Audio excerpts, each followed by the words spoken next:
A poor neighbourhood of Mauritania's capital, Nouakchott.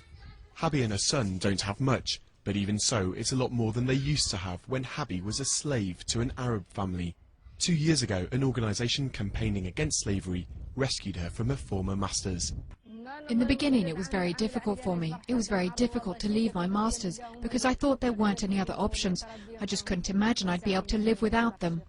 Biram Ould Abaid works for the NGO in question, SOS Slaves. He says it's freed more than 50 slaves over the past 2 years, but that there are thousands more still out there. The slaves are mainly from the ethnic community known as the Haratine, a group oppressed for 800 years in the region, so long that slaves too often simply accept their fate as an inferior caste. Quand on parle d'esclave en Mauritanie, c'est quelqu'un qui est né esclave, c'est-à-dire qui travaille sans salaire. When you talk about slaves in Mauritania, you're talking about people who were born slaves. That means who work with no salary, who have no rights with their children, no right to education, and if it's a woman, she must sleep with her masters at their will. Messaoud Ould Boulker is ethnically a Haratine. He's a candidate for the presidential election and has risen to be president of the National Assembly, a first for his community.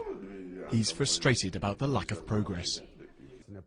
Just because I'm president of the National Assembly doesn't mean that the problems of my community are therefore resolved, or that there's even been any evolution. On the contrary, we're doing everything for the concrete cases of slavery which are on the way.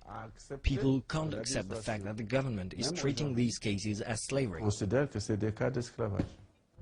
Slavery was officially outlawed in Mauritania in 1981, but it only became a crime to own slaves in 2007.